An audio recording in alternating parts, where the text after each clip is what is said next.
Morning, everybody. I'm Kara Kramlich. And I'm Stuart Bailey. And we're S&K Building Designs. This is our site plan with all the buildings on it. One of the most unique parts of our design for our school is that the classrooms are scattered amongst the hillside so that they get a better view of the property and the wetlands and the lake. And because it's the year 2050, we figured that people might not get as much exercise. And so walking between the classrooms will give them good amounts of exercise and good views while they walk. And we have, the library is a circular building that's up, it kind of has the idea of the Space Needle, how it's up on top, and it has an elevator that goes up to it, and it rotates it goes around once every hour. The library has shelves for books, it has information desk and a checkout desk, and it has a lot of desks with computers and large workspaces because we figured that a lot of books won't be in actual book form, they'll be on the computer. The administration building is very simple, but it accommodates all that it needs to. It has offices for the dean, the vice principal, and the principal, and 6 counselors. We have the theater, which has space for dressing rooms and prop storage and instrument storage because the stage can be used for band practice or anything else. And along scattered with all the buildings that we have bathrooms scattered amongst them too that accommodate both male and female. And we have the gym. And the gym has a very large open space with a very tall ceiling. We are using the lake as part of the PE program at the school to use it for swimming and exercise. And we'll have a track running around it so that you can run around the lake when you want to get exercise and things like that. And there will be a diving board on the lake. The classrooms are specially designed. They are leveled into the hill itself. One wall is only a real wall. The classroom is built down 20 feet. So the back wall is into the hill itself. The rest of the walls are made of glass. The 2 side walls are clear so you can look out and have no disruption with your view to see the hillsides and the wetlands if you're in the view. The top and the front wall are colored for a reason. With intricate patterns and different colors, it activates the mind and gets the mind thinking for more mathematical and sporadic thoughts for in case you're doing art. The model inside the room, he is 6 feet tall. The classrooms have 9 tables. The silver pad is a light projection, and the little white square is a 360-degree hologram. This hologram is your teacher.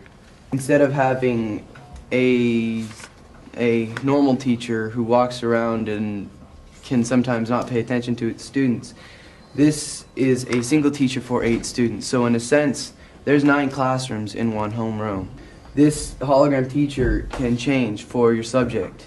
If you want math, you can get Miss Reader. If you want physics, you can get Einstein.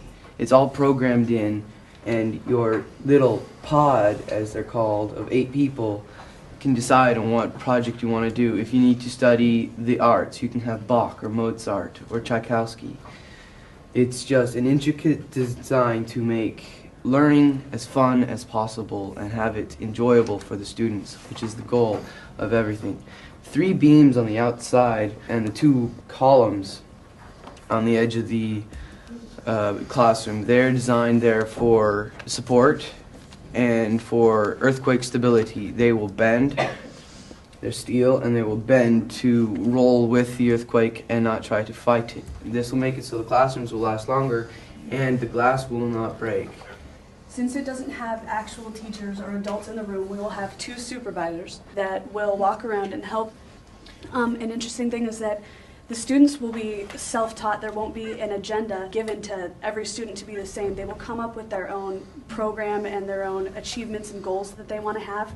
And the holographic teacher is there to give them all the information and all the extra things that they need that they can't come up with themselves. We preserved most of the scenery and the things that are important, like the wetlands and the lake and the river. They're all preserved, and the wetland can be used for science, for if you need to go out and you need to research, and so can the lake. I want to make a comment that when I first saw your drawings, I thought to myself, this is a real consistent idea. And I just want to make the observation that the way the desks are organized in the classroom, the way the classrooms are organized on the site, and the way that you've depicted it in that section elevation, and even the desks in the library, show they're done similarly. So there's some consistency there. And the thing that I observed is, another thing that I observed is they're not in straight rows. They're set in kind of an organization to create individuality within a group. And that's my question. When you have this kind of consistency of so much flexibility and focus on individuals, do you counter that with places for socialization and to create unity somewhere? The library and the kitchen and the cafeteria and the gym are set there, so there will be unity, as well as the theater. Individual cliques will form where people will find that they find friends outside of their pods inside the theater, and they will, at certain times of the day when they want to go on break, they will go to these places. This will, in a sense, cause unity as well as a separation from, they won't be with their pods all the time, which is a good thing because you can sometimes get sick of people. So the socialization is going to and from and then going to the cafeteria for an or example. for the library for work, where people can choose their friends that they want to work with outside of their classrooms. You talked about the classroom being very flexible, that you could teach a lot of different subjects in there, and that it's sort of a learner-based education, self-taught kind of thing. If more than one person wanted to work together in a group like that, is that possible? Yes, it is, if they're on the same level. You can't have a person who's on advanced motion physics work on a project with a person on basic motion physics. But in this sense, you can also have the advanced motion physics help with the basic physics because they would have understood it. And because they're self-taught, they could be farther ahead. And so interpods can help each other, and it's encouraged as well. Well, I'm fascinated with this whole organizational notion of what you described as pods scattered about the hillside, and your goal of breaking away from the traditional school. And I think that you've done that. The character of your scheme seems to be more akin to a campus or a retreat that is integrated in with the hillside and the lake and the stream and nature. Cost seems very attractive at $45 million, and if we accepted your price, would you commit to that price? And what happens if costs ran higher? Since the cost is so low, it's flexible to raising higher. I think it's a pretty good estimate of a cost for our school because of the size of the rooms and because of the shapes of them and stuff like that, and because there's little leveling to be done. I don't think that would change a lot.